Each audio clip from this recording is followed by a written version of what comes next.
Tenemos este problema de aquí, chicos, que dice lo siguiente, ¿no?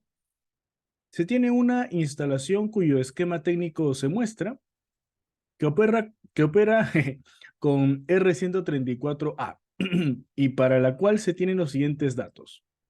La temperatura de condensación es 40 grados Celsius, la temperatura de operación del separador de fases es 0 grados Celsius, la temperatura de evaporación en el evaporador 1 es menos 20 grados Celsius, la capacidad frigorífica en el evaporador 1 es 20 kilowatts y la capacidad frigorífica en el evaporador 2 es 10 kilowatts. Todos los componentes son adiabáticos excepto el condensador y los evaporadores. El separador de fases, el condensador y los evaporadores operan isobáricamente. Y los compresores C1 y C2 tienen una eficiencia adiabática de 100%. Ah, perfecto, ¿no? Chévere. Entonces, con ello nos piden los flujos másicos en cada evaporador, la potencia en los compresores, el flujo de calor transferido en el condensador, el COP del ciclo con que opera la instalación y el COP de la planta si los compresores accionados por motores eléctricos tienen una eficiencia de 90%. Bueno, vamos a resolver esta pregunta entonces.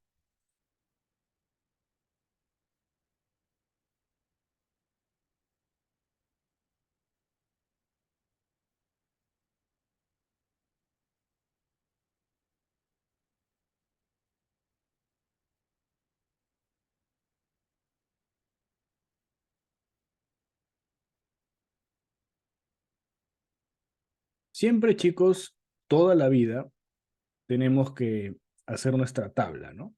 Toda la vida tenemos que hacer nuestra tabla. Entonces, acá tenemos esta tablita y vamos a colocar cada uno de los datos. En total son 9 estados. Entonces, tenemos que hacer 9 divisiones. Y además tenemos que trabajar con el refrigerante R134A.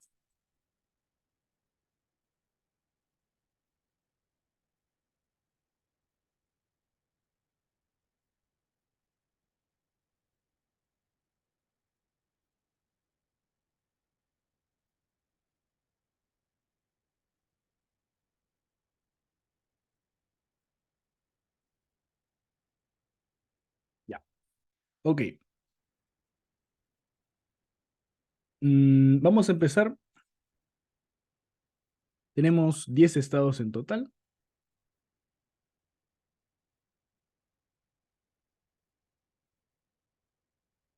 ¿Y qué es lo que dicen por aquí?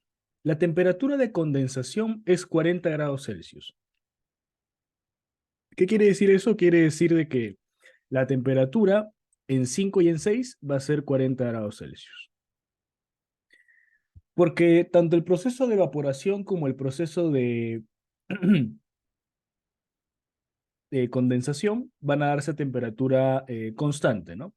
Después la temperatura de evaporación en el evaporador 1 es menos 20 grados Celsius.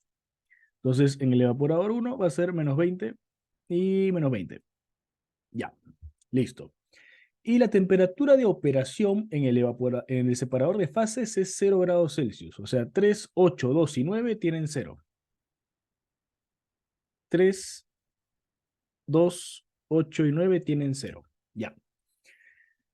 Bien, entonces tendríamos que ver la dirección de los flujos, ¿no? ¿Qué nos sopla eso? Nos sopla en primer lugar el compresor, porque el compresor siempre tiene estos indicadores que indican hacia dónde va el flujo, ¿no?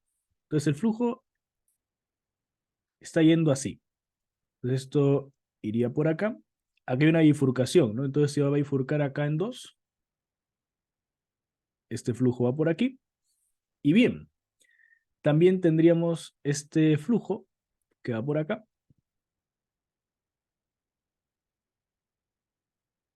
que estaría haciendo esto, ¿no? Listo. Entonces, pregunta.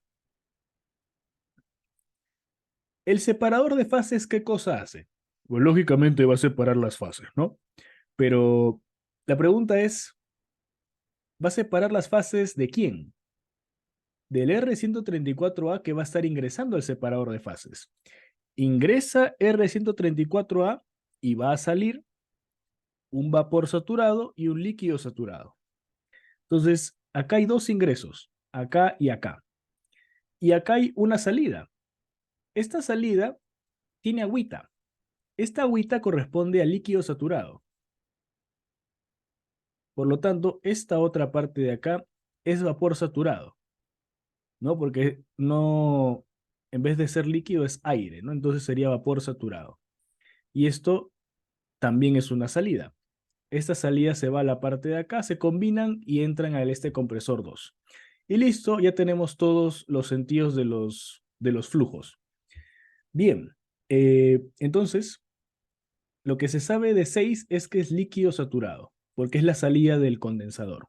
6 es líquido saturado, porque es la salida del condensador. ¿Qué más se sabe? Se sabe que eh, este estado de acá, que vamos a llamarle 11, 11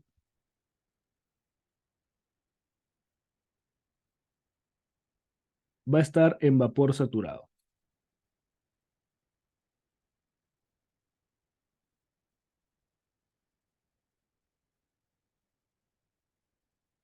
Tengan mucho cuidado porque 4 es el resultado de la mezcla de 3 y este flujo de acá. Entonces, mucho cuidado porque acá no le ponen número, pero tiene número, ¿ok? ¿En qué se diferencia un calentador abierto de un separador de fases? Es una buena pregunta, ¿no? Simplemente se diferencia en la forma.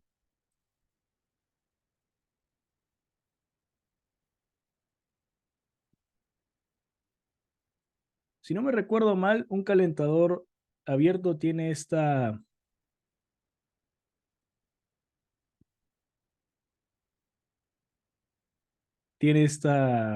forma.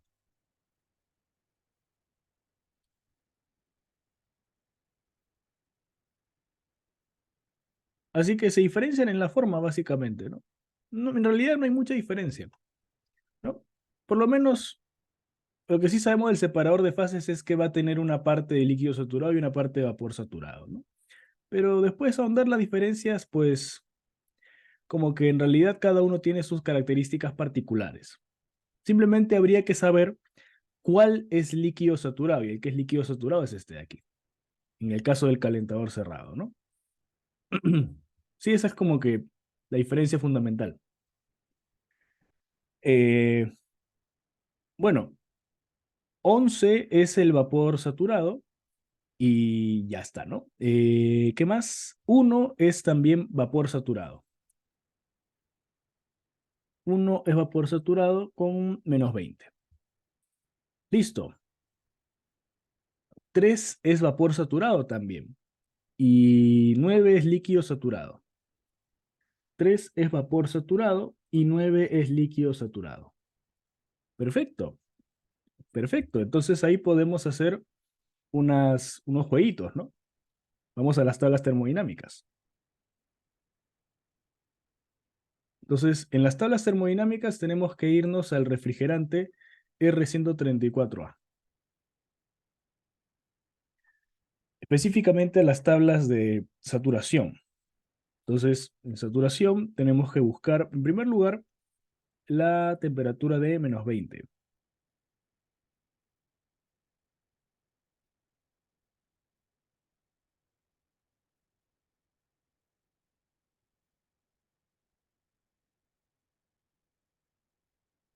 Temperatura de -20 tendríamos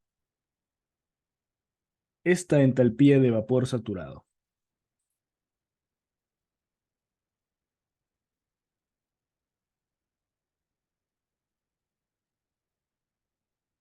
Luego, a 0 grados Celsius tenemos también un vapor saturado, ¿no?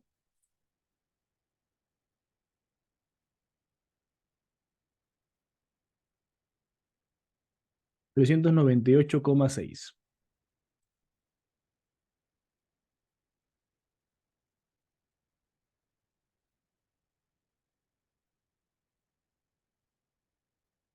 398,6. Listo. Después, también tenemos la parte de líquido saturado en 9, que es 200, ¿no? 200. Y luego tenemos la parte de líquido saturado a 40 grados Celsius. Líquido saturado a 40 grados Celsius vendría a ser 256,41.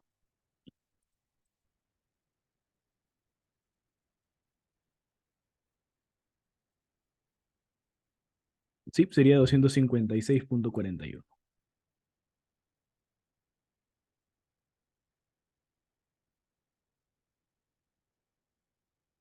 En este caso, entalpías de líquido saturado aquí, ¿no? Bien, ya está.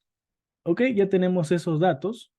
Así que no solamente podemos saber eso, ¿no? También podemos saber la presión. La presión que teníamos a menos 20 grados Celsius, ¿cuánto era? La presión que teníamos era, a menos 20 grados Celsius es 132,73. 132,73. Después, a 0 grados Celsius, tenemos la presión de 298, 292,8. 292,8. Te dicen que el separador de fases opera isobáricamente, ¿no? Entonces, 2, 3, 8 y 9 tienen esta presión. Y la parte de 40 grados Celsius, que es la temperatura de condensación, es 1016,6 kilopascal. 1016,6 kilopascal.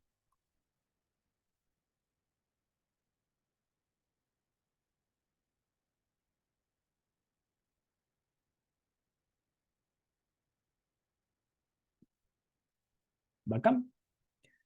Listo. Ok. Una vez que tenemos eso, ¿se puede hacer algo más?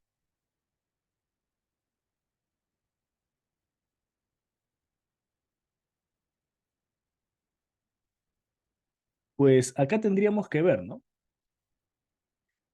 Como ustedes saben, aquí nosotros tenemos un flujo que se va a bifurcar en dos. Entonces, este flujo 6, que tiene una presión y una entalpía, va a bifurcarse en dos, con las mismas características, ¿ok? Con las mismas características. Entonces, lo único que va a variar es el flujo másico. Eso es lo único que va a variar, ¿ok? Entonces, la entalpía aquí, H6, es la misma. Y como hay válvulas acá, H7 y H8 van a ser lo mismo que H6. H7 y H8 van a ser lo mismo que H6 por las válvulas. ¿Listo? P3 va a ser igual a P4, ¿no? P3 va a ser igual a P4. Ajá, muy bien. Se han dado cuenta que como tenemos una bifurcación, va a haber la misma presión en 3, en 4 y en 11. Exacto, muy bien. Entonces P3 también va a ser igual a P4 y va a ser igual a P11. Genial. Y en esta válvula tenemos que la entalpía de 9 es igual a la entalpía de 10. La entalpía de 9 va a ser igual a la entalpía de 10. Listo. Muy bien. Bacán. Bueno, hasta acá hemos avanzado bastante, ¿no?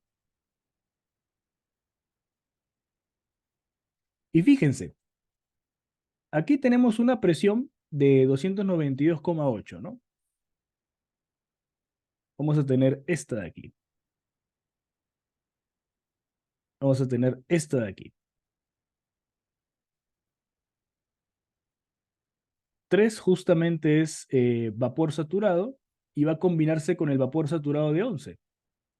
Y tiene sentido que tenga las mismas propiedades, ¿no? una mezcla así brutal. Entonces queda estupendo. ¿Y qué más tenemos por aquí? Eh, Como el evaporador también va a ser isobárico, entonces 11 va a ser igual a 7, ¿no? La presión en 11 va a ser igual a la presión en 7.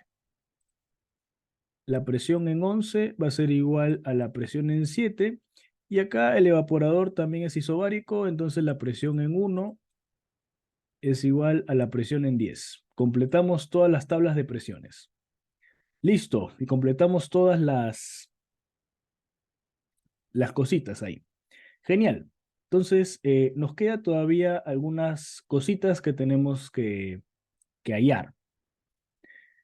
H4. Pregunta, ¿H4 cuánto es? ¿Cuánto sería H4, chicos?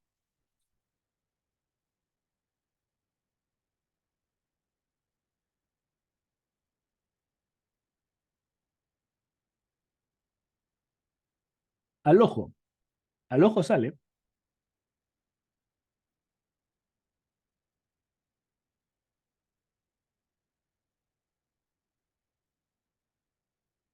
Exacto. 398,6. Porque si tengo un flujo másico 11 a esta presión de 298, 292,8 y tienes este valor de entalpía y luego 3 que también operas a esta presión y tienes esta entalpía, bueno, ya está, ¿no? Si las entalpías son iguales, entonces la entalpía de la mezcla va a ser la misma, de ley. Listo. Entonces, los únicos que están quedando, los únicos que están quedando son las entalpías, o perdón, tendríamos, claro, tendríamos las entalpías de 2, tendríamos las entalpías de 2 y tendríamos las entalpías de 5. La entalpía de 2 y la entalpía de 5, ¿no? Ah, interesante. Entonces ahí, ¿cómo tendríamos que hacer? Tendríamos que hacerlo con la fórmula de la eficiencia adiabática del compresor, ¿no? La eficiencia adiabática del compresor es H2S menos H1 entre H2 menos H1. Sí, y con eso ya podríamos calcular las entalpías 2 y 5. Hasta acá, chicos, ¿todo bien? ¿Ha quedado claro este procedimiento? ¿Todos están de acuerdo con esta tabla? ¿Alguien tiene alguna consulta?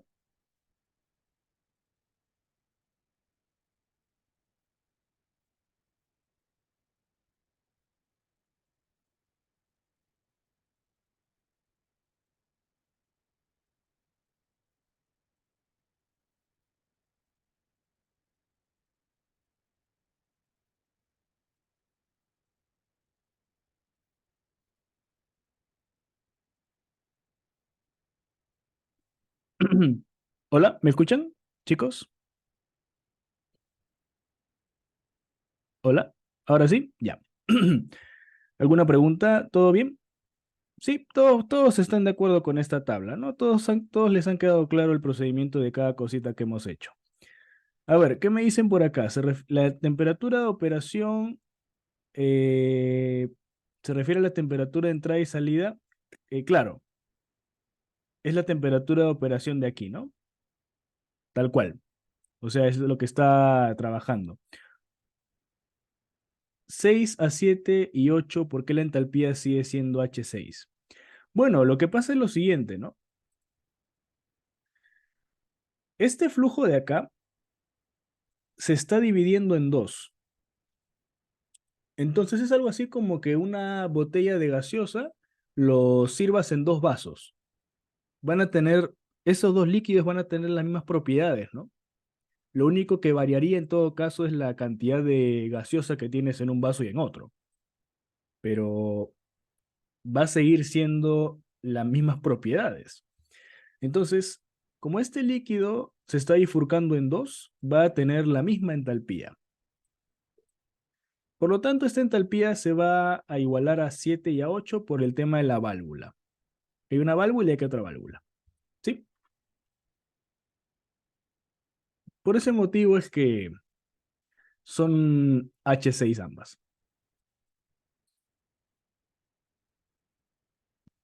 Profe, en el caso de 3, 4 y 11 sería lo mismo porque ahí se mezclan. Esa es una buena pregunta. Aquí, chiquito, vamos a hacer la primera ley de termodinámica. En la bifurcación 3, 4, 11. Entonces, acá tenemos un flujo másico M3 y acá tenemos un flujo másico M11 y un flujo másico M4. Primero, todos están de acuerdo que M3 más M11 va a ser igual a M4, ¿no? Listo. Entonces, ahora vamos a hacer Q menos W, sumatoria de los flujos másicos de entrada por las entalpías de entrada, menos los flujos másicos de salida por la entalpía de salida. No hay calor y no hay trabajo eléctrico. Entonces tendríamos que la sumatoria de las entradas va a ser igual a la sumatoria de las salidas. Las entradas sería M11 por H11 más M3 por H3 igual a M4 por H4. H11 es igual a H3, ¿no? Eso lo hemos comprobado aquí. H3 es igual a H11. Digamos que es H y H. Entonces H es M.11 más M.3. Y esto es M.4 por H igual a M.4 por H4. Se van los H4 y tendríamos que H4 es H. O sea, este valor de aquí. Haciendo primera ley de la termodinámica. ¿Ok? Eso es la justificación. Pero en síntesis, si se suman dos cosas que tienen la misma entalpía, entonces el resultado va a tener la misma entalpía, necesariamente. ¿Sí? ¿Con eso quedó claro? Entonces este es el resultado de la mezcla, haciendo primera ley de la termodinámica.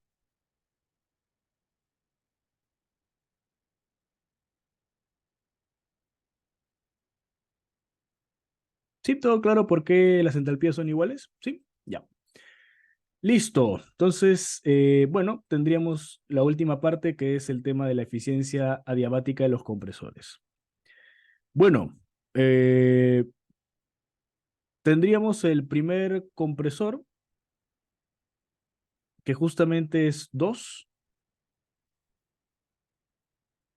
El compresor va a aumentar la presión, ¿no? Y aquí tienes una, este, una transición entre 1 y 2. Justamente, justamente acá, menos 20 grados Celsius, como está en vapor saturado, este R también va a tener, este R134A también va a tener una entropía, ¿no? 1,7413. Una entropía de vapor saturado de 1,7413.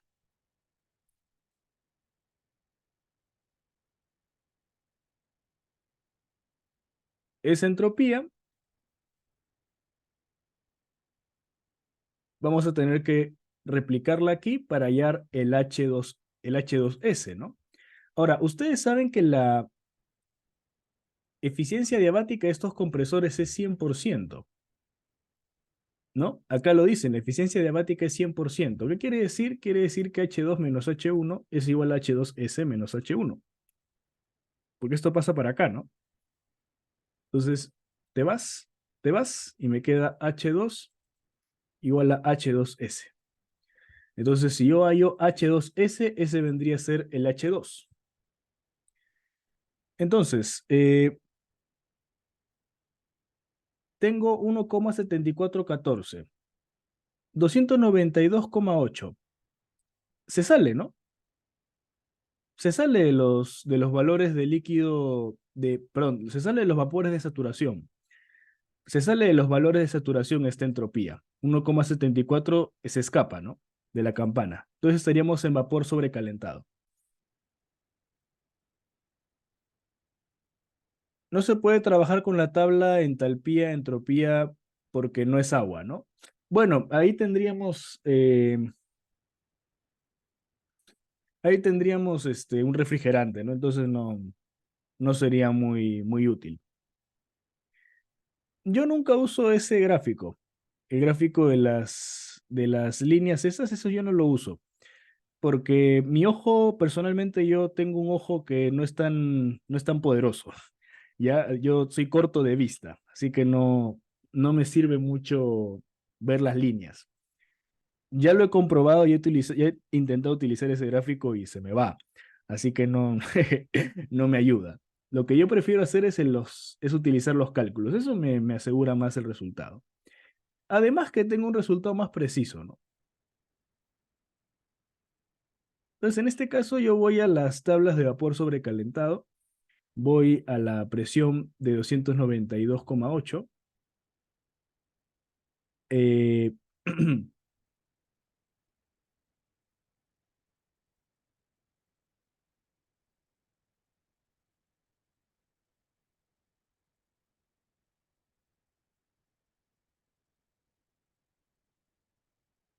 entonces, acá te dicen la temperatura de operación en el separador de fases es 0 grados Celsius.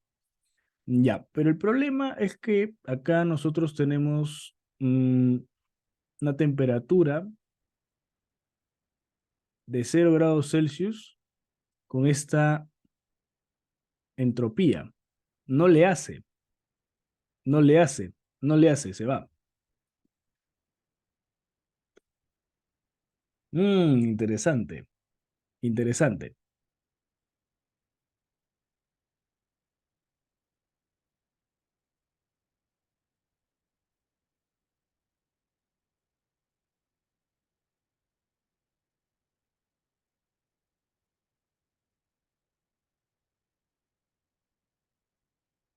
interesante.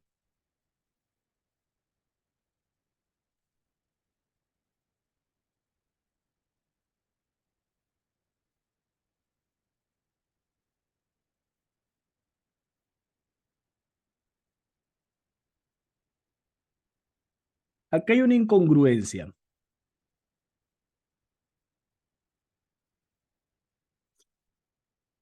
No sería líquido comprimido, porque fíjate que 1,74 le gana a 1,72. Entonces estaríamos en vapor sobrecalentado. Ahora, aquí hay una incongruencia y eso a qué se debe. Bueno, la temperatura de condensación entenderíamos que es la temperatura a la que ocurre la condensación, ¿ok? Entonces, no necesariamente va a ser la temperatura de entrada, ¿no? Ahora que me doy cuenta, sería más que nada la temperatura de salida de 6. Este dato de temperatura puede malograr un poquito, así que mejor lo quitamos. Nos aseguramos simplemente con que en 6 la temperatura de condensación es 40. La salida, el líquido saturado está a 40 grados Celsius. Y la temperatura de operación en el separador de fases es 0 grados Celsius. Ya, ahí tenemos una cosa interesante.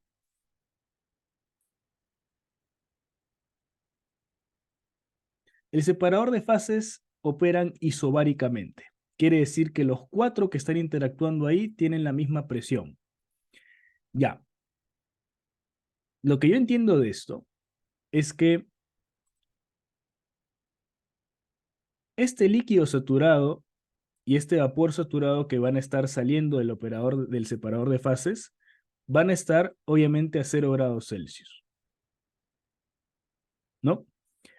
Entonces, eso es lo que yo entiendo de la temperatura de operación. Lo que es lo mismo acá, la temperatura de condensación está asociado a la salida del condensador. Entonces, lo que yo, pues, entiendo de la temperatura de operación en el separador de fases es la temperatura del líquido saturado y del vapor saturado que se están generando en el separador de fases. Ahora aquí, en el caso de 2, no es una, no es una entrada a esa temperatura. Las salidas van a tener esa temperatura de 0 grados Celsius. Pero en 2, como podemos observar, va a haber una incongruencia si tenemos 1,72 como máximo valor a 0 grados Celsius, no le hace, porque Entropía es 1.7413, así que no le hace. Por lo tanto, entenderíamos que son las salidas. ¿Ok? Entenderíamos que son las salidas. Ya, entonces en ese caso vamos a la parte de vapor sobrecalentado y ahora sí vamos a tener valores que van a justamente a poder interpolarse, ¿no? 1.7413. Entonces, eh,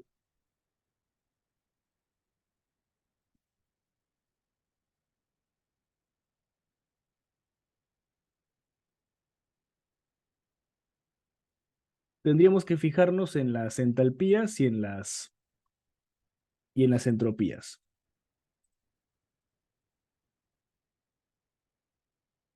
398,6. Perdón, acá iría 1.7271. Acá va 1.7413. Acá va 1.7433. 398,6. 403,07. Ya, este es el valor luego de la interpolación en vapor sobrecalentado. Este sería el valor del H2S, o sea, de la entalpía en este estado cuando se tiene la misma entropía. O sea, no hay cambio de entropía, porque te dicen que la eficiencia diabática o la eficiencia isentrópica es 100%. ¿Ya? Y en 5 lo mismo, ocurre exactamente lo mismo. 4 vendría a ser un estado de vapor, de vapor saturado con este valor de entropía.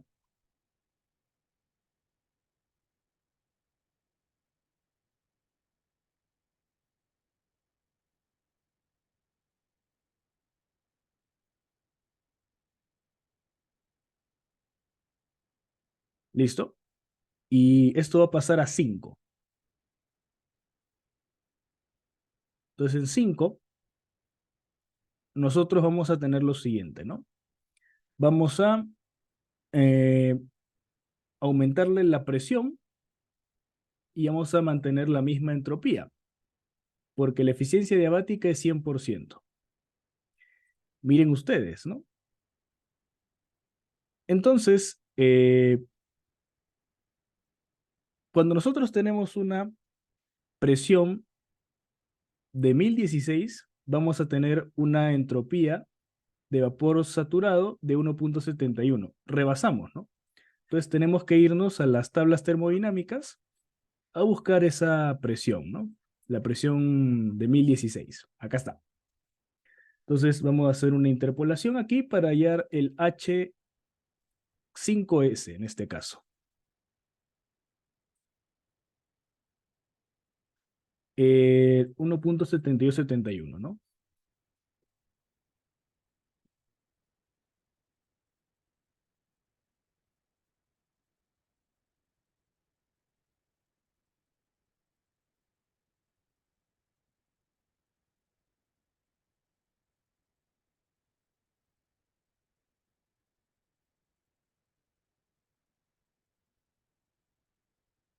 Ya está. ¿Ok? Listo. Pregunta, esto está en vapor sobrecalentado, ¿no? Tanto el 5 como el 2 son vapores sobrecalentados. Y esto confirma la hipótesis nueva que estamos planteando. Te dicen que la temperatura de condensación es 40 grados Celsius, ¿no? No, imagínense que esto es la campana, esto es la campana, y yo estoy en esta zona de vapor sobrecalentado. Entonces, al momento de yo pasarlo a líquido saturado, yo voy a bajar así, ¿no? Con una isóbara, bajo por acá, y recién cuando toco la campana, mi temperatura se va a mantener constante a 40 grados Celsius hasta llegar a la parte de líquido saturado. Pero yo estaba en vapor sobrecalentado. De vapor sobrecalentado lo he tenido que bajar hasta líquido saturado. ¿Se puede hacer? Claro que se puede hacer, ¿no?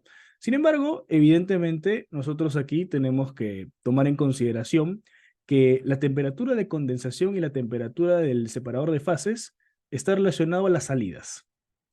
Está relacionado a las salidas. ¿Ya? Ese, digamos, es el detalle fundamental.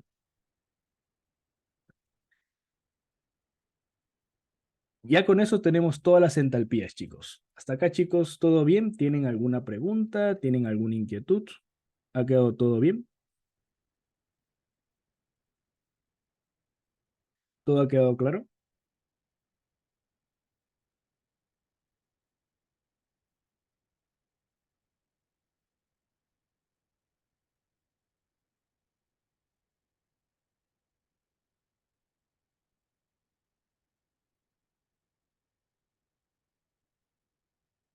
¿Sí? ¿Todo claro? Sí, perfecto. Todo en orden. Bacán. Hasta ahora no hemos contestado ninguno de los ítems. Sin embargo, ahora viene la parte fácil porque tenemos que contestar todos los ítems. Y es la parte fácil, ¿no? Porque ya hemos calculado todas las entalpías. Exacto. Como caso general, solamente las salidas de estas máquinas térmicas. Bien. La capacidad frigorífica en el evaporador 1 es 20 kilowatts. Listo. Entonces, con eso podemos saber el flujo másico del evaporador 1, ¿no?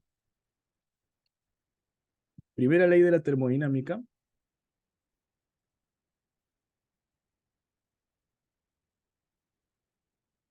Del evaporador 1. Q punto menos W punto más la sumatoria de los flujos másicos de entrada por la entalpía de entrada, menos la sumatoria de los flujos másicos de salida por la entalpía de salida. No hay trabajo eléctrico, solamente hay calor. En este caso, la capacidad frigorífica del evaporador 1 es 20 kilowatts. Eso va a ser igual a ¿quién? Al flujo másico M.1, que es este de aquí. M.1 por la entalpía de salida, que es la entalpía de 1, menos la entalpía de 10. Entalpía de 1 menos la entalpía de 10. Entonces, el M.1, ¿cuánto es? Es 20 kilowatts entre 386,55 menos 200. Sale 0,1072 kilogramos sobre segundo. Este es el primer flujo másico que nos ha salido. Siguiente flujo másico, el M.2, una capacidad frigorífica de 10 kilowatts.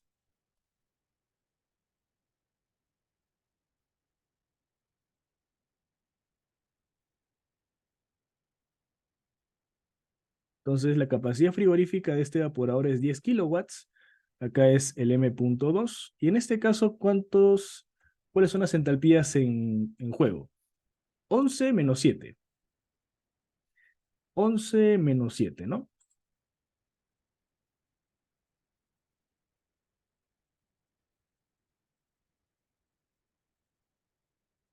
La entalpía 11 menos la entalpía 7.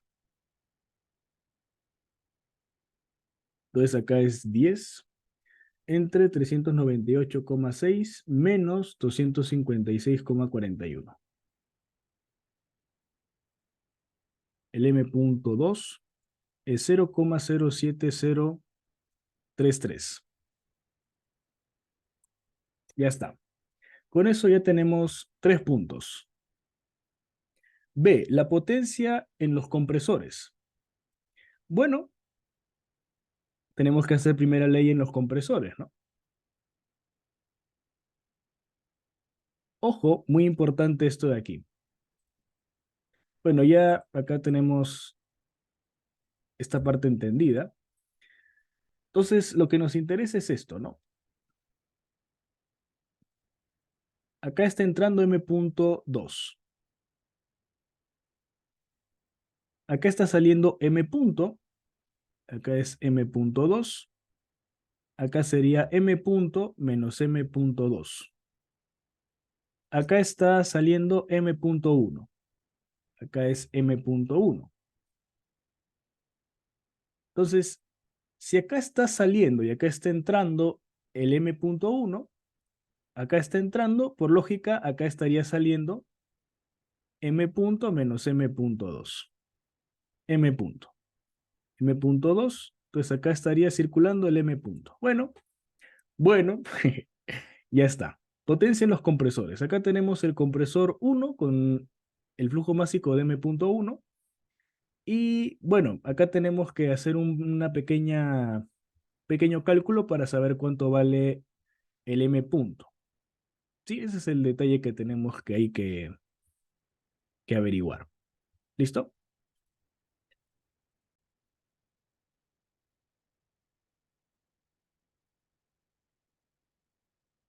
Primera ley,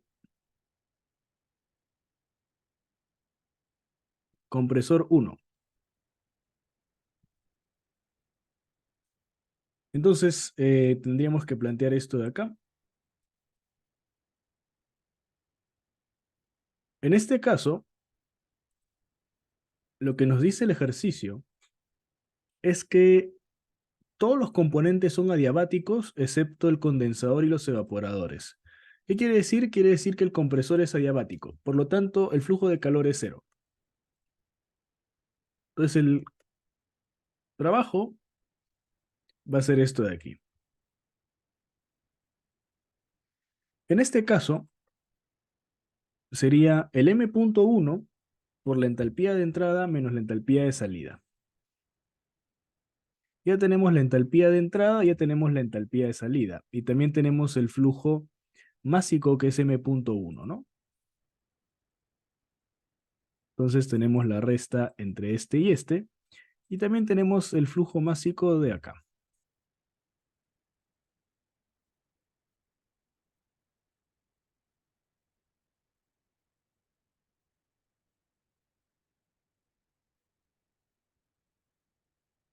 Esta es la potencia de C1, ¿no? Entonces es 0,1072 por 386,55 menos 402,518. Esto de acá es menos 1.1712 kilowatts. Este es el trabajo de este compresor. Ahora tenemos que saber el trabajo que existe en el compresor 2. Para ello tenemos que saber cuánto es el M punto. Entonces, ¿cómo sabríamos cuánto es el M punto? Bueno, tendríamos que hacer una primera ley en el evaporador, perdón, en el separador de fases, ¿no?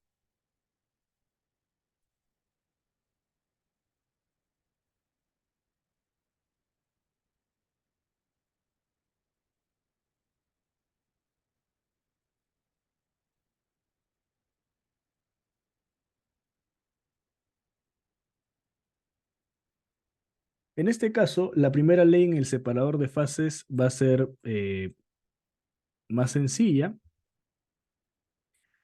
por el hecho de que es adiabático y además no hay intervención de trabajo eléctrico. Entonces, lo único que tendríamos es que la sumatoria de los flujos másicos de entrada por las entalpías de entrada va a ser igual a la sumatoria de los flujos másicos de salida por las entalpías de salida.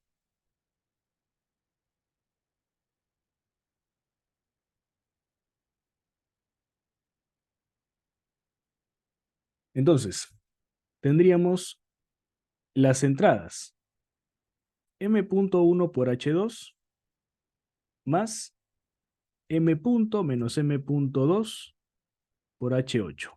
Salidas M.1 por H9 más M punto menos M.2 por, por H3.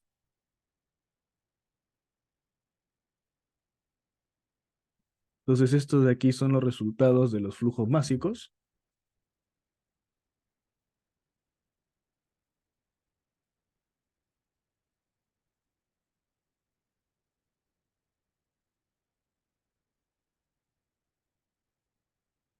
Y acá tenemos las entalpías de interés. Eso vamos a copiarlo así a lo bruto para no estar volteando a cada rato la página. Entonces, con esto vamos a hallar M punto.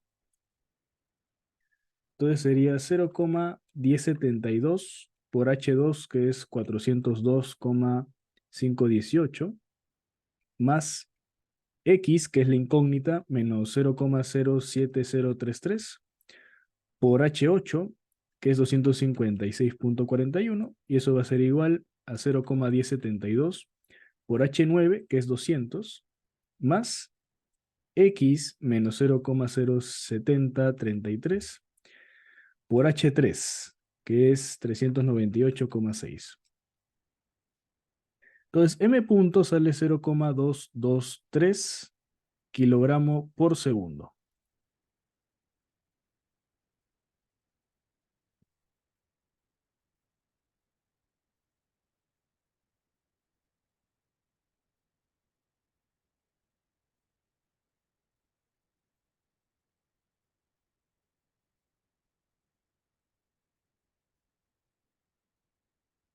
Perfecto.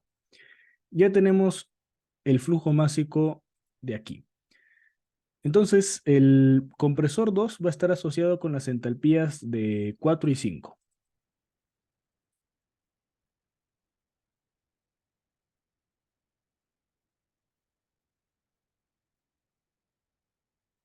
Entonces, vamos a hacer la primera ley en el compresor 2. Entonces, acá sería compresor 2. Acá es compresor 2, compresor 2. El flujo másico que está circulando por el compresor 2 es 0,223. Y acá tendríamos lo siguiente. Sería este de acá. Ay, sería este de acá menos este de acá.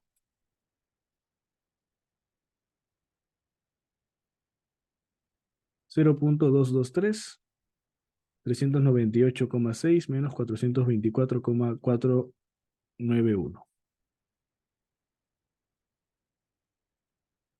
Menos 5,774. Listo, esta es la potencia en los compresores, chicos. Ya tenemos la potencia en los compresores. C, flujo de calor transferido en el condensador. Entonces tenemos que trabajar entre 5 y 6.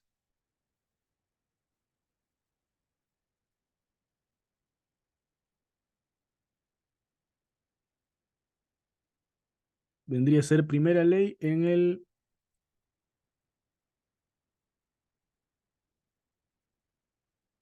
el condensador, ¿no?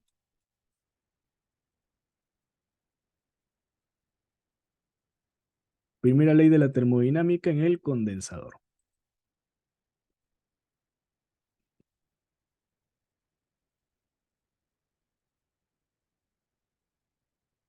Listo. Entonces, justamente lo que va a ser incógnita es el Q punto. El flujo másico que está circulando por el condensador es M punto. M punto ya lo teníamos, que es 0,223. 0,223 por, en este caso,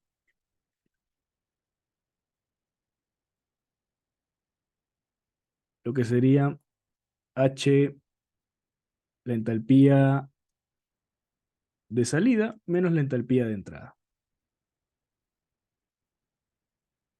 Sí, porque sería entalpía de salida, que es este, menos la entalpía de entrada, que es este. Entonces, en realidad, lo que está ocurriendo es que estoy perdiendo calor. Se está extrayendo calor de este fluido. El flujo de calor es menos 37,482 kilowatts. Este es el flujo de calor que existe en el condensador. Bien, esto según estos cálculos. Bien, chicos. Ahora, una vez que ya tenemos esto, ya tenemos el flujo de calor, lo que nos piden es el COP del ciclo que opera la instalación y el COP de la planta, si los compresores son accionados por motores eléctricos que tienen una eficiencia de 90%. Bien, entonces vamos a calcular el COP del ciclo. El COP del ciclo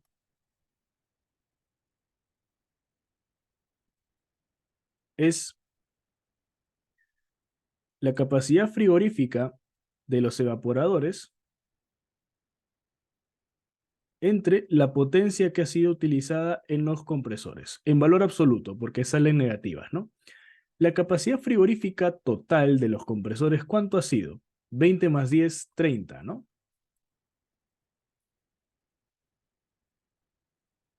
Entre la suma de las potencias de los compresores.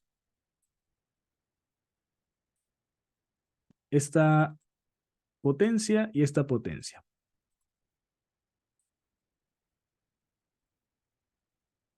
Esto en valor absoluto, ¿no? Con esto tendríamos el COP del ciclo.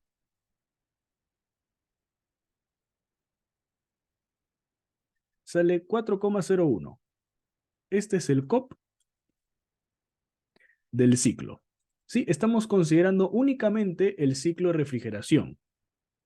¿Sí? Porque no estamos tomando en cuenta todavía la eficiencia de los motores eléctricos. ¿Por qué no se cuenta lo del condensador?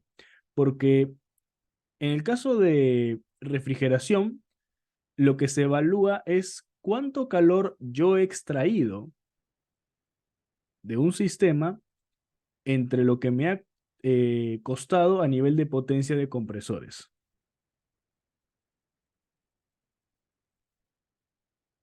¿Sí? Es lo mismo que en Rankine. Es calor que suministro en la caldera y eso lo vinculo con la potencia de la turbina. Es lo mismo aquí. El calor de los evaporadores es el calor que yo extraigo del sistema, o sea, la capacidad frigorífica total, entre lo que a mí me cuesta extraer el calor de ese sistema, porque acuérdense que refrigerar es extraer calor. Le quito calor para que esté más frío, ¿no? Entonces, se calcula únicamente con lo que yo extraje del sistema, el calor que extraje del sistema. ¿Sí? Entonces, por eso vendría a ser únicamente con los compresores. Con los compresores y con los evaporadores. Y en el caso del COP de la planta, lo calcularía en este caso como el calor de los evaporadores entre el valor absoluto de la potencia eléctrica que me ha costado quitar ese calor. Entonces, yo he quitado del sistema 30 kilowatts, voy a dejar así nomás en número, pero esto me ha costado una potencia eléctrica. La potencia, acuérdense, la potencia de los compresores es al final lo que se está aprovechando de la potencia del motor, ¿no? Figúrense, acá hay un motor y este motor está accionando a este compresor. Entonces, acá está habiendo una potencia. Esa potencia va a haber una parte que va a ser aprovechada por el compresor, pero va a haber un poquito de potencia que va a ser, eh, que se va a ir en pérdidas. Pérdidas por fricción, pérdidas por mala eficiencia del eje, pérdidas por el propio motor, ¿no? Entonces, siempre va a haber un porcentaje de pérdidas. Entonces, esas pérdidas están cuantificadas con esta eficiencia que te dicen que es 90%, ¿no es cierto? Entonces, por ese motivo es que en realidad la potencia eléctrica, ¿qué sería? Si la potencia del compresor que yo aproveché es el 90% de la potencia eléctrica es la potencia del compresor entre 0,9. O sea, es esto, esta suma, pero dividido entre 0,9. Porque te dicen que ambos compresores, sus motores tienen una eficiencia de 90%. ¿Ok? Entonces, obviamente el COP de la planta va a, va a disminuir, ¿no? El performance va a disminuir. ¿Cuánto? Ahora va a ser 3,607. ¿Listo? Ese es el COP de la planta. Tenemos el COP del ciclo y el COP de la planta. El COP de la planta involucra la eficiencia de los motores. En cambio, el COP del ciclo involucra únicamente lo que corresponde al ciclo de refrigeración, que son los resultados que obtuve con la primera ley de termodinámica, ¿no? El calor de los evaporadores y la potencia que están utilizando los compresores. Bien, perfecto. Entonces, de esta manera, chicos, habríamos culminado esta pregunta de 10 puntos de refrigeración.